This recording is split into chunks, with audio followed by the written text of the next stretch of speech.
warahmatullahi wabarakatuh. Alhamdulillah alladzi ahyana ba'dama amatana wa ilaihin nusyur. Segala puji bagi Allah Jalla Jalaluh yang telah menghidupkan kita, membangunkan kita setelah Dia mematikan kita, dan kepadanya kelak kita akan dibangkitkan. Allahumma salli wa sallim wa zid wa barik wa an'im ala sayyidina wa maulana Muhammadin wa ala alihi wa ashabihi ajma'in. Ya Allah, semoga salawat, salam, berkah dan nikmat senantiasa Engkau curahkan untuk hamba kekasih-Mu, untuk baginda Nabi kita Muhammad alaihi salatu wassalam, untuk keluarga beliau, untuk istri-istri beliau, untuk putra-putri beliau, dan untuk seluruh sahabat Nabi. Semoga Allah meridai kita bersama mereka. Amma ba'd. Ahibbati fillah,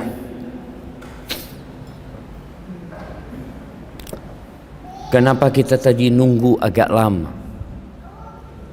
untuk mulai? Karena adanya alat-alat yang di depan kita ini. Jadi sejatinya dakwah di masa sekarang itu sudah harus seperti ini. Kita dapat lihat di luar sana ada ribuan manusia yang mungkin tidak bisa hadir di mushola ini. Mereka ingin mendapatkan ilmu, mereka ingin belajar, dan COVID-19 itu mengajarkan kepada kita bahwa segala sesuatu telah dimudahkan oleh Allah Azza wa Jalla bagi orang yang benar-benar niat menuntut ilmu. Hampir setahun anak-anak nggak sekolah, di rumah, tapi tetap belajar, tetap menuntut ilmu. Sehingga nggak ada alasan buat seorang muslim untuk tidak belajar ilmu agama, karena beralasan masjidnya jauh, ustadznya nggak ada, kajiannya juga ya masih jarang. Karena sekarang dengan adanya media ini semua telah dimudahkan oleh Allah Azza wa Jalla. Semoga Allah memberikan kepada kita berkah, rahmat dan hidayahnya di masa yang sulit seperti ini. Ahibati fillah, Corona sudah melandai. Walaupun tadi malam sebelum tidur Ana sempat membaca ada 3 kota di Cina lockdown lagi. Moskow lockdown kembali karena ternyata COVID-19 belum berakhir. Dan kita tahu di masa yang baru-baru saja bagaimana banyak yang meninggal dunia gara-gara COVID-19. Sebagian mungkin kerabat kita, ada yang orang tuanya meninggal dunia, ada yang tetangganya, ada yang anaknya, ada yang sahabat-sahabatnya. Dan subhanallah, seakan-akan kita yang hidup sekarang ini lolos dari kematian. Alhamdulillah, selamat. Selamat dari apa? Selamat dari COVID-19, dan kita tidak akan selamat dari kematian. Nggak ada yang lolos dari maut. Ketika perang Ahzab tahun ke-5 Hijriah, di mana 10.000 pasukan musyrikin datang untuk membumi hanguskan kota Madinah. Dan di kota Madinah ternyata ada orang-orang kafir yang berbaju Islam, orang-orang munafikin. Dan juga ada orang-orang yang kata Allah fi qulubihim marad, ada penyakit di hatinya. Mereka ketakutan dengan kematian. Mereka merasa ingin meloloskan diri, kabur dari al-maut. Apa kata Allah Azza wa Jalla di surat Al-Ahzab ayat 16? Qul lan yanfa'akumul firar in farartum minal maut awil qatl. Katakan, tidak akan bermanfaat buat kalian melarikan diri kalau kalian ingin melarikan diri dari kematian atau pembunuhan. Wa idzal la tumatta'una illa qalila. Kalau kalian mau kabur dari kematian, maka kalian tidak akan merasakan nikmat kecuali sedikit sekali. Ahibati fillah, ana lihat yang hadir pagi ini ada yang sudah sepuh-sepuh,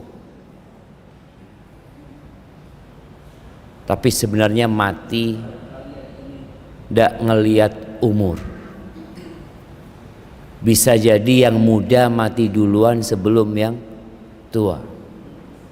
Tapi yang tua itu ya kayaknya juga dekat sama kematian. Kata Nabi alaihi salatu wassalam, a'maru ummati baina 60 wa 70. Umur umatku itu antara 60 sampai 70. Wa aqalluhum man yajuzu dzalik. Sedikit yang lewat dari itu. Jadi kalau ada orang lewat 70 tahun itu langka ya. Kadangkala kawan-kawannya wis mati kabeh. Orang kalau ditanya, "Bapak, teman seumurnya tinggal berapa?" Tinggal 3, tinggal 4. Apalagi di masa sekarang di mana Rasul sallallahu alaihi wasallam di dalam hadis yang diriwayatkan Imam At-Tabrani, "Inna min amaratis sa'ah an yadhhara mautul fujah." Di antara tanda-tanda dekatnya kiamat, munculnya mati mendadak. Artinya banyak orang mati mendadak. Jadi secara natural orang itu mati kalau sakit ya. Makanya kita kadang-kadang dapat berita fulan mati. Loh, opo mati? Opo mati? Wayane. Cuma waktunya dia mati. Tapi dia heran, kemarin masih ngopi sama ana loh. Tadi masih WA-WA-an sama ana. Dan itu banyak. Ada lagi main bola, mati di tengah-tengah lapangan bola. Ada lagi yang ceramah, mati pas ceramah. Loh, kan bagus Ustaz. Bukan masalah bagus dan tidaknya. Tapi Nabi alaihi salatu wasallam menjelaskan akan muncul mati mendadak yang sebelumnya enggak kayak gitu. Artinya rata-rata orang sebelumnya itu matinya dengan sebab yang jelas. Kenapa kok meninggal fulan? Oh, wis tuwek panjene. Wis loro-loron. Kan memang orang ditunggu. Kadang-kala anaknya itu nunggoni mati nih bapak. Kok ndak mati-mati bapak? Ya wis, soalnya kepingin bagi warisan ndak bisa karena bapak masih hidup gitu. Dan bisa jadi yang menunggu warisannya dibagi sebelum orang tuanya membagikan warisannya. Ahibati fillah, apakah kita siap jemaah kalau kematian itu datang menjemput kita? Yang jomblo, mana yang jomblo? Antum udah nikah? Siap nggak antum kalau mati sekarang? Siap nggak? Siap? Belum kawin antum? Iya, yang jomblo mengatakan, aduh belum nikah Pak Ustaz. Yang sudah nikah mengatakan belum punya anak Pak Ustaz. Artinya dia berpikir, kalau aku mati dalam kondisi jomblo, siapa yang doakan aku nantinya? Kalau aku mati nggak punya anak, sopo sing dungakno nantinya? Walad soleh yang berdoa itu nggak punya dia. Baik, kalau sudah punya anak, apa siap mati? Ya Allah Ustaz, si cilik-cilik anaknya Ustaz. Makanya kadang-kala orang itu berpikir dia bisa menunda kematian itu tiba. Nggak ada. Ketika ajal itu datang, dengan seketika antum meninggalkan semua yang antum khawatirkan. Pernah kita mendengar berita satu pesawat mati. Satu pesawat. Bayangin ya, gimana orang satu pesawat itu berangkat semua punya rencana. Kejadian waktu itu Lion kalau nggak salah, dari Jakarta ke Pangkal Pinang pulau, berangkat tuh jamaah, pesawat besar yang semua orang dalam pesawat itu sudah punya rencana sarapan di tempat ini, sebagian mau rapat, sebagian mau menikah, sebagian mau melamar. Satu pesawat tidak pernah turun ke bumi lagi, hancur jamaah.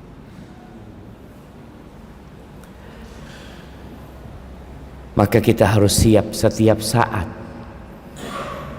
Setiap sebelum tidur kita baca apa? Bismikallahumma amutu wa ahya. Dengan namamu ya Allah aku mati dan aku hidup. Bangun tidur kita baca, oh seurip, alhamdulillah alladzi ahyana ba'dama amatana wa ilaihin nusyur. Tapi ingat bakal mati kita. Selalu kita diingatkan agar kita memang siap jemaah. Kullu nafsin dha'iqatul maut. Semua yang bernyawa pasti merasakan kematian.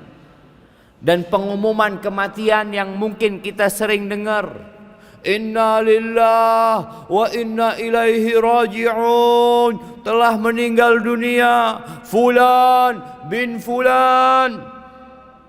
Suatu saat yang akan diumumkan itu nama kita. Oleh karena itu muslim harus siap setiap saat didatangi malaikat pencabut nyawa. Kalau kita lihat ulama-ulama terdahulu dari kalangan salafus saleh, mereka itu selalu mempersiapkan diri.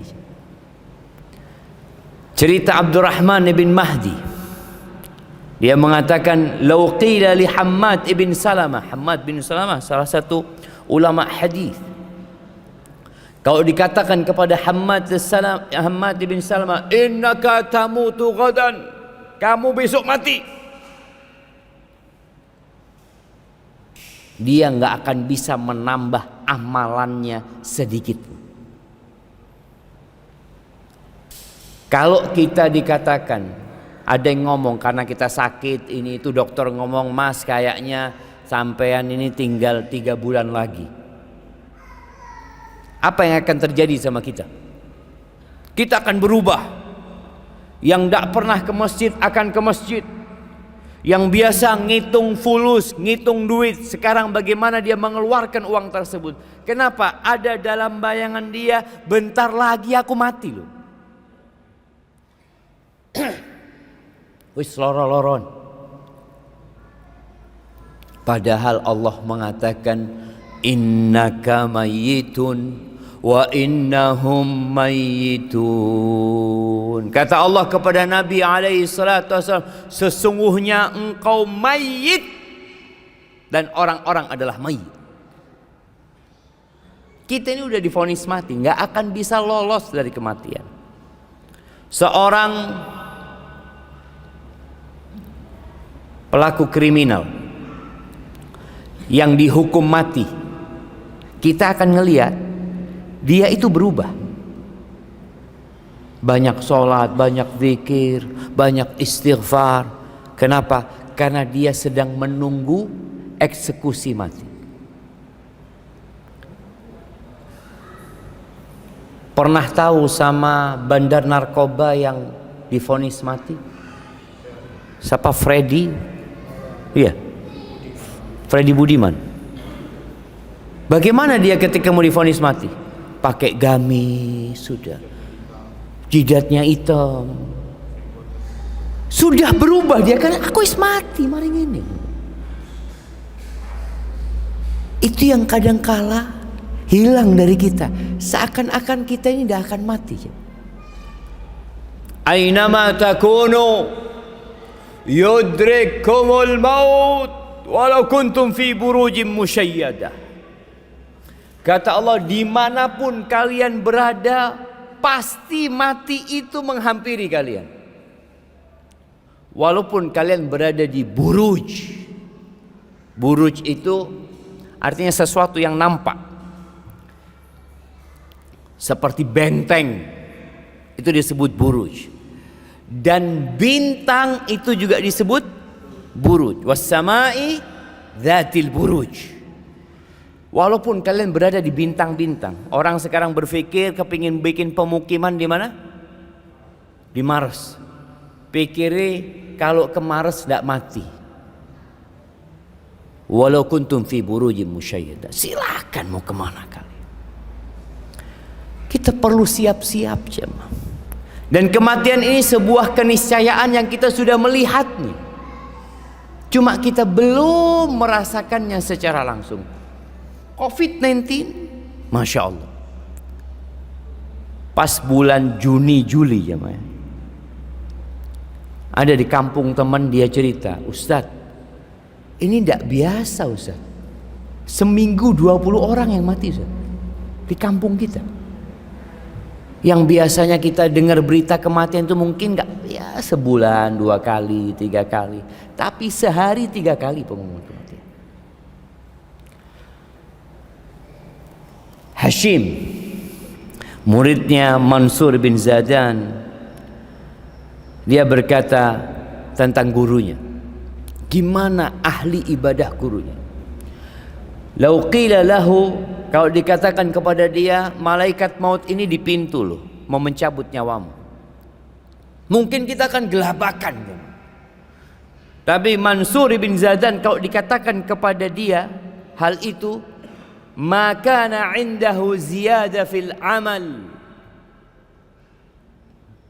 Dia nggak akan bisa nambah amalannya. Bukan berarti orang-orang ini orang yang nggak bekerja jemaah. Orang yang cuma duduk, wiritan, baca Quran lah. Tapi ada manusia-manusia yang menjadikan hidupnya, matinya, kerjanya, dia berangkat ke pasar, dia berangkat ke kantor, tapi inna salati wa nusuki wa mahyaya wa mamati lillahi rabbil alamin. Ketika dia bekerja, dia niatkan fi sabilillah. Loh, emangnya bisa orang kerja fisabilillah, golek duit fisabilillah, berangkat ke kantor dihitung fisabilillah, jualan di pasar fisabilillah? Bisa. Bukankah Rasul sallallahu alaihi wasallam ketika bersama para sahabatnya melewati seorang pemuda yang gagah perkasa bekerja mengais rezeki? Kalau melihat semangatnya, tekunnya, uletnya, para sahabat sampai komentar. Apa komentar mereka? Laisa hadza fi sabilillah. Andai kata yang seperti ini dibuat perang fi sabilillah. Oh, ada yang salah dari pandangan para sahabat, sehingga Nabi alaihissalatu wasallam meluruskan pandangan mereka. Beliau mengatakan, lau kana yas'a aw lau kharaja yas'a ala abawain syaikhaini kabirain fahuwa fi sabilillah.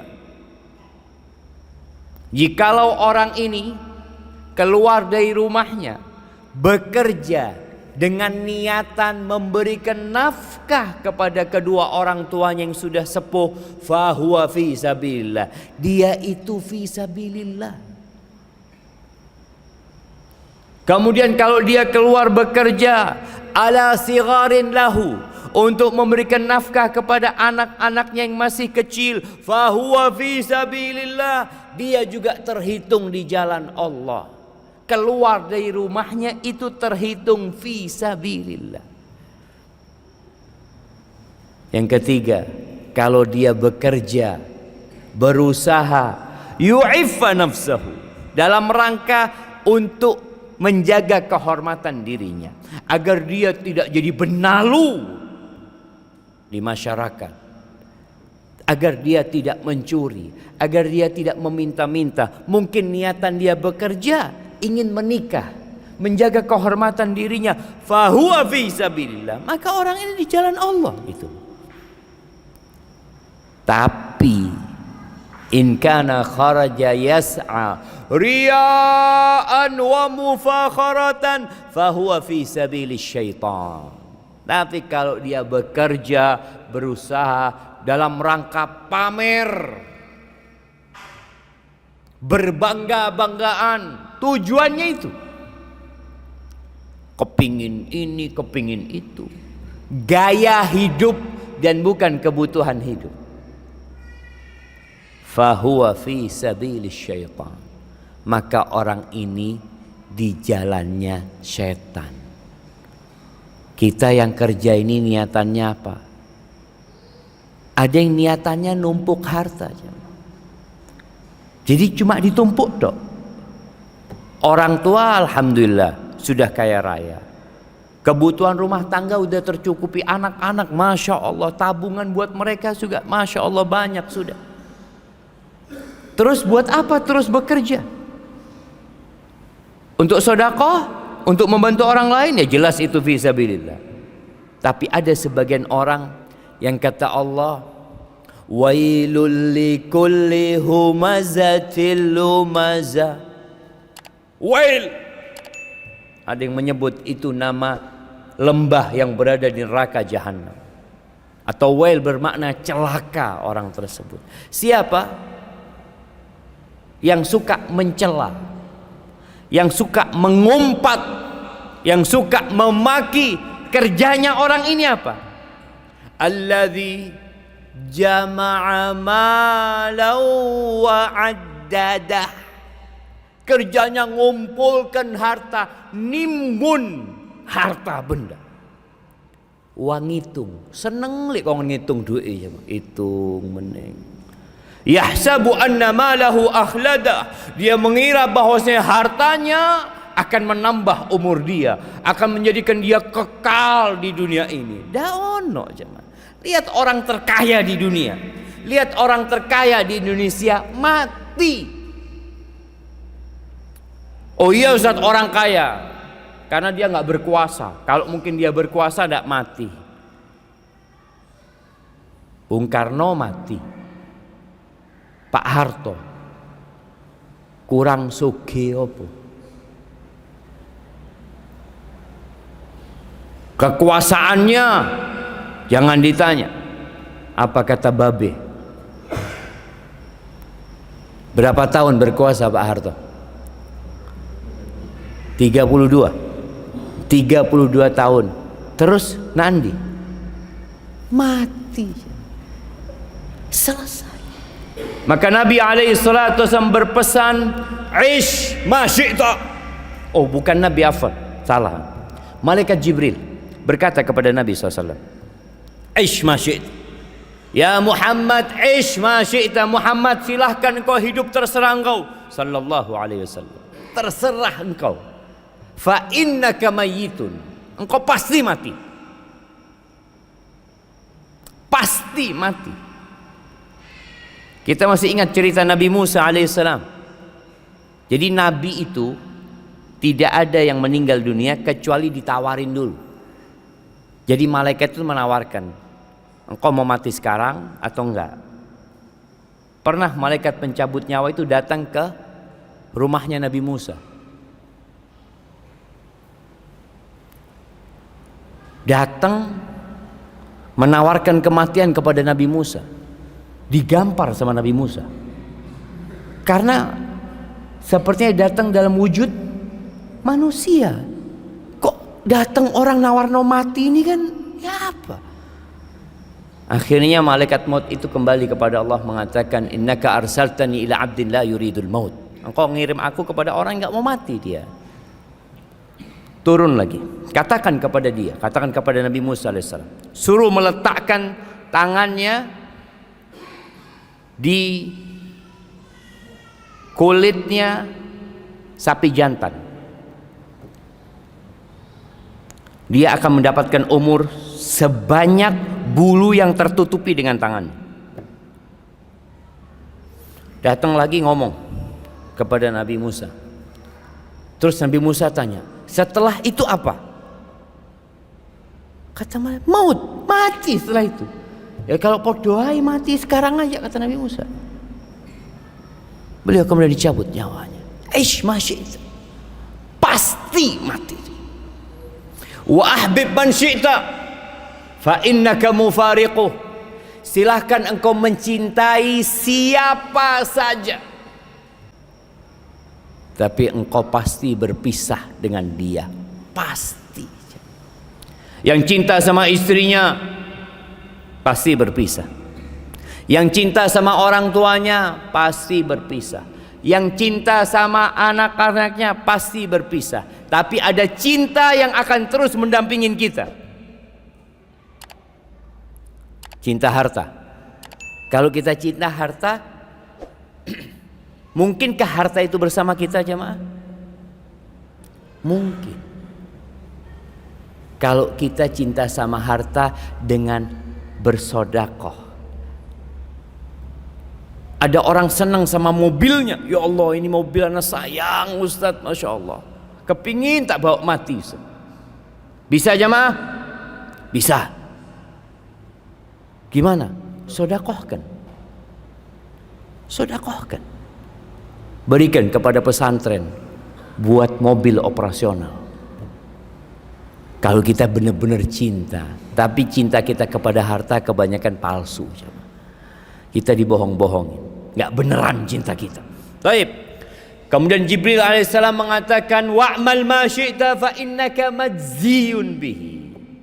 Silahkan engkau beramal semaumu, sakarepmu. Pasti engkau dibalas.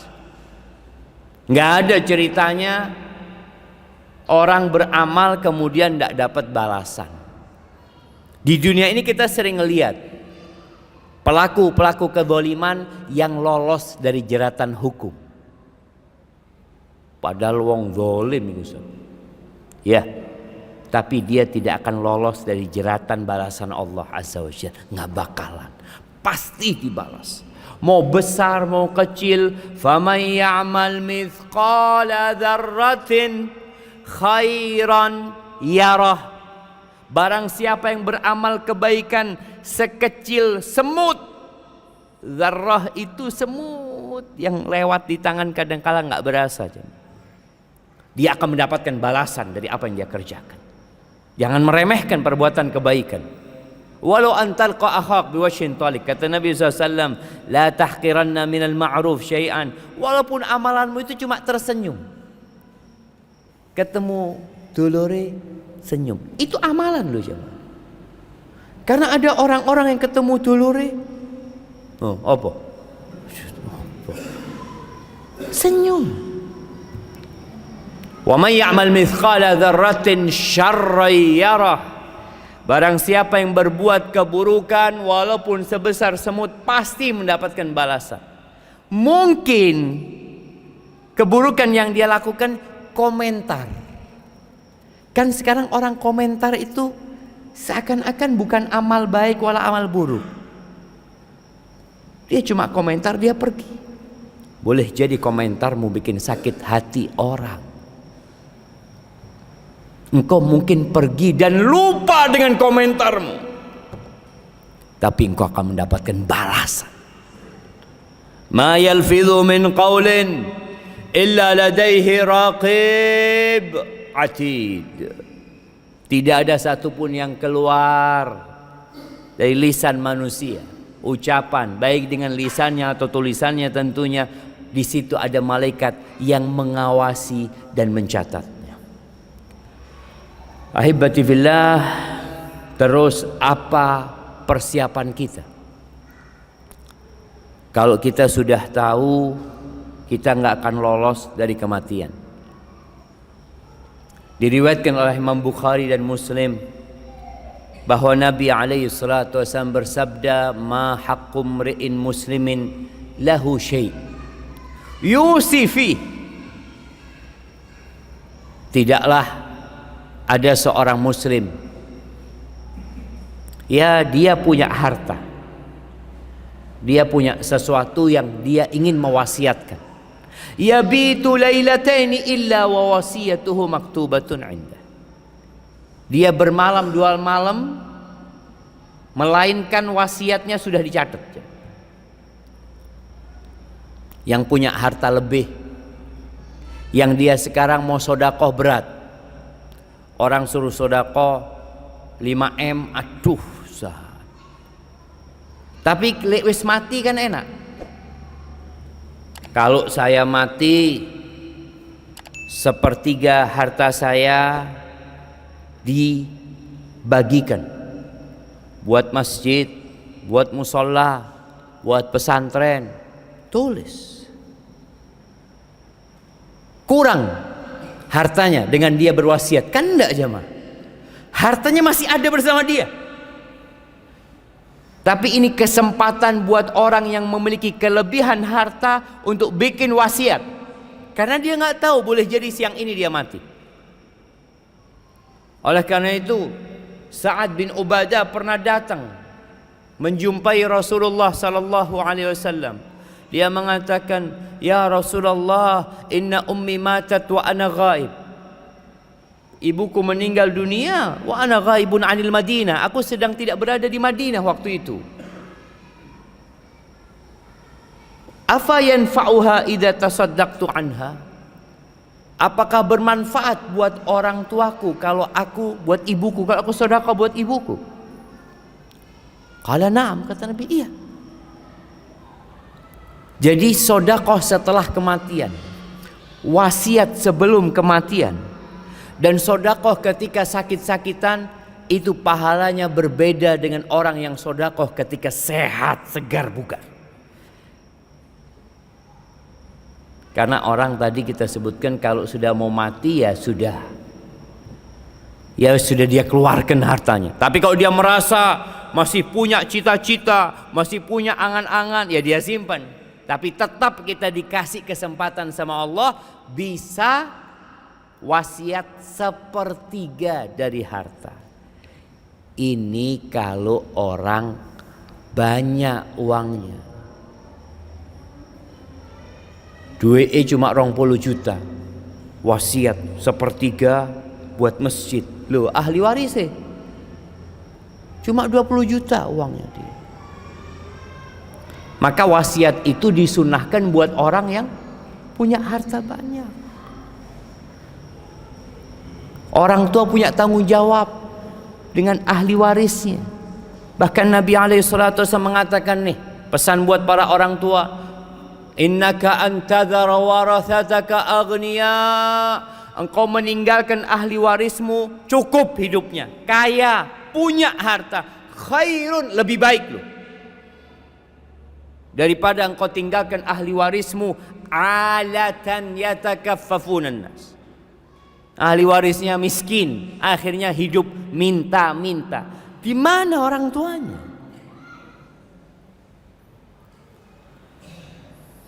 Ahibati fillah. Maka karena kita mau berangkat, kematian akan menjemput kita, antum tasnya harus selalu siap.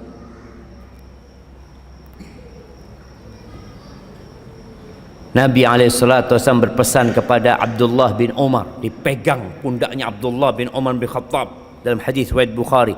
Apa kata Nabi berpesan kepada dia? Kun fid dunya ka'annaka gharib au abiru sabil. Hiduplah engkau di dunia seperti orang asing, seperti seorang perantau, au abiru sabil, atau seperti orang yang sedang lewat, orang yang sedang transit. Orang kadang-kala jadi orang asing, WNA datang ke Indonesia, lama-lama kepingin tinggal di Indonesia. Ada keinginan, tapi jarang. Kenapa? Karena nggak bisa tinggal. Teman-teman kita yang merantau ke Malaysia, bagaimana kondisi mereka? Punya rumah di sana? Enggak punya rumah, Pak Ustaz. Anda berjumpa dengan banyak TKI di Malaysia, di Madinah. Ketika Anda tanya, Bapak udah berapa tahun di sini? 28 tahun, Ustaz. Masya Allah, lama, Pak. Mau tinggal di sini? Enggak, Pak Ustaz. Enggak. Masih butuh, Pak Ustaz. Dia tinggal. Baik. Terus hasilnya antum kerja 28 tahun di mana?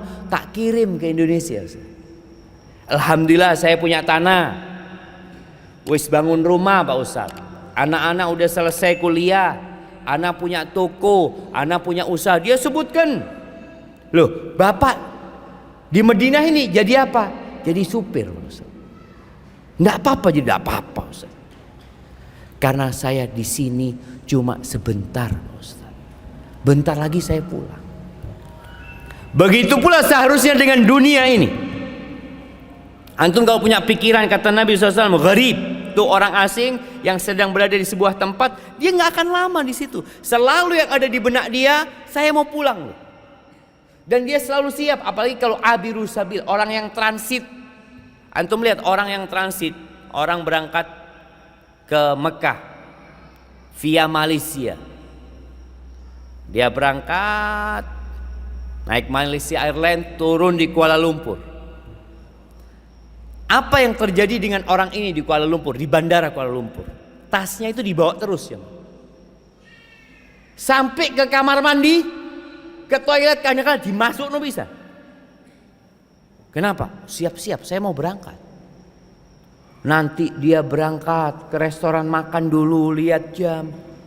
Dari tadi kok ngeliat jam, Pak? Iya, saya mau berangkat. Dia selalu siap. Lalai dikit, ketinggalan pesawat. Bisakah kita seperti itu? Yang seperti tadi ulama salaf selalu siap. Mau datang kematian, ana berangkat sudah. Kenapa? Barangnya sudah siap semua, sudah di packing, tinggal berangkat. Abdullah bin Umar memberikan nasihat setelah dia mendapatkan wasiat dari Nabi SAW. Lalu dia mengatakan, idza amsayta fala tantadhiri sabah. Kalau engkau hidup di pagi hari, punya niatan beramal di pagi hari. Idza amsayt, kalau engkau di sore hari punya niatan beramal, jangan nunggu besok pagi. Mau sedekah nih, Sesok Kenapa?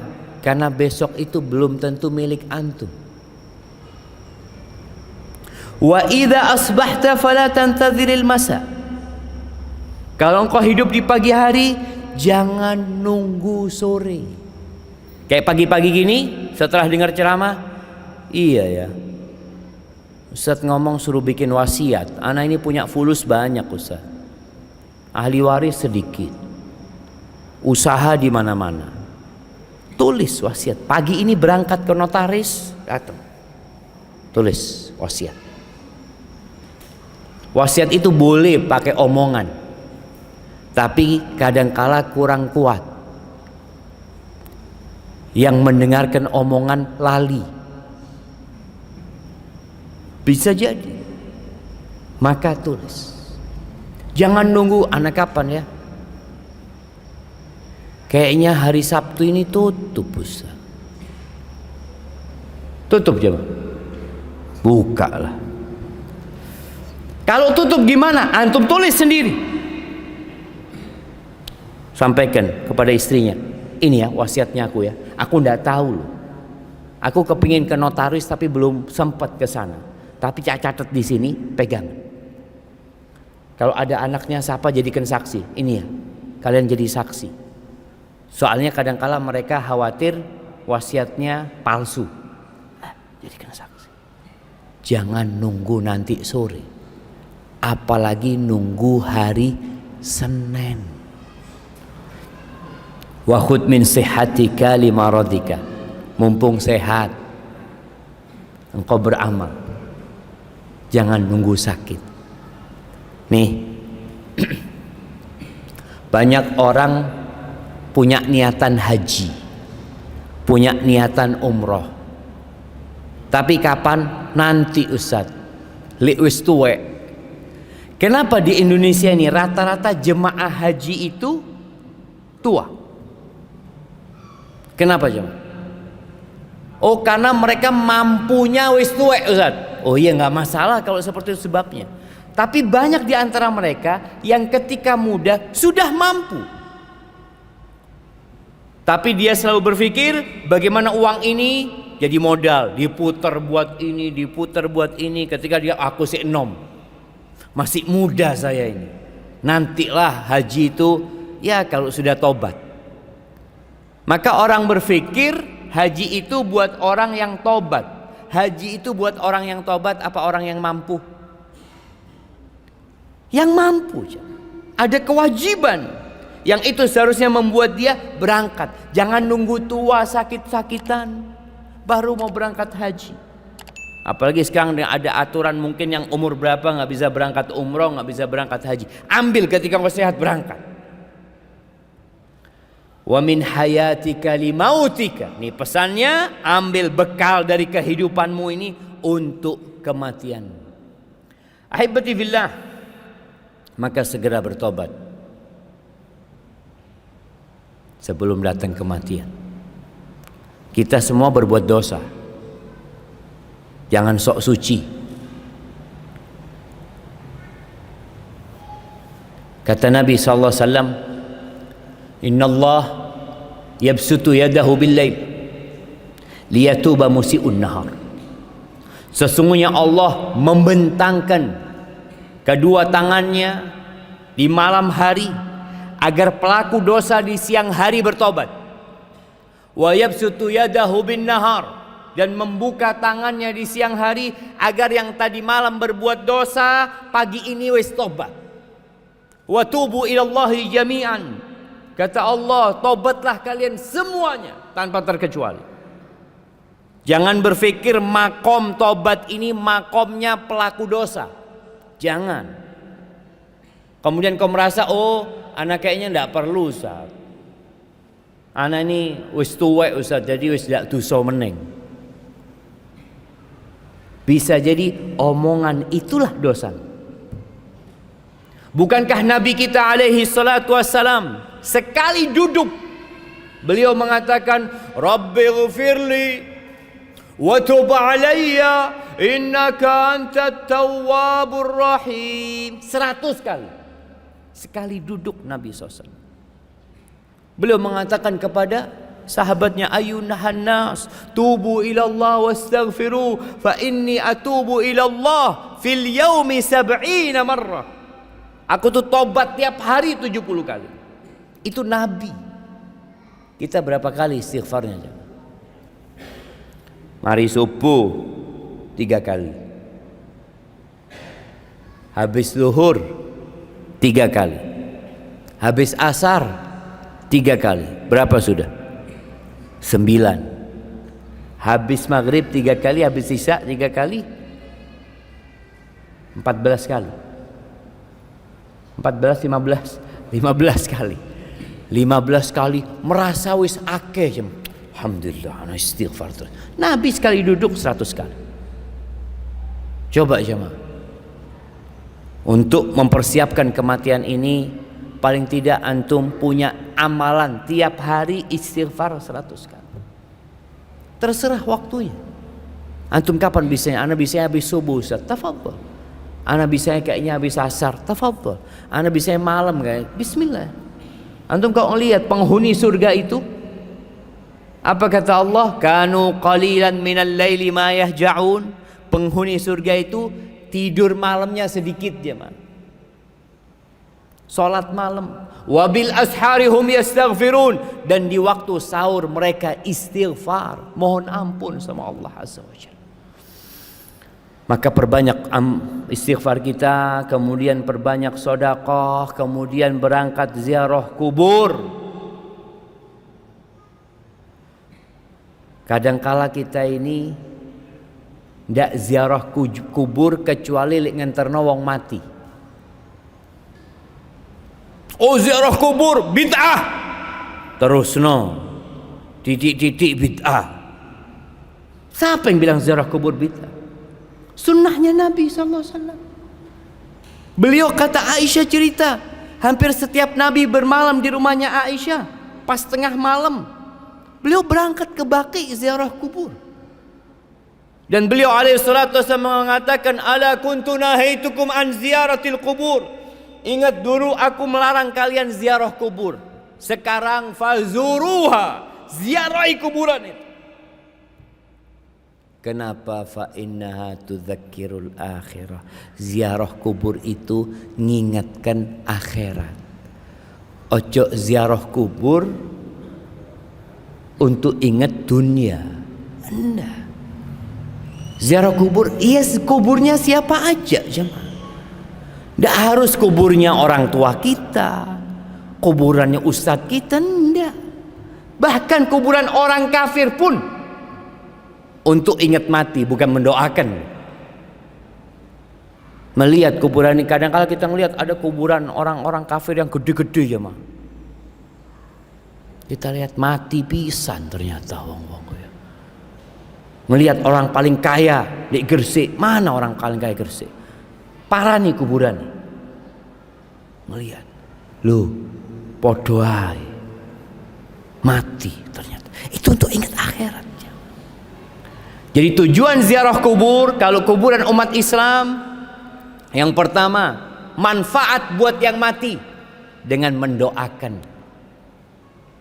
yang meninggal dunia. Manfaat buat yang hidup bukan dengan meminta kepada yang mati, tapi dengan mengingat mati.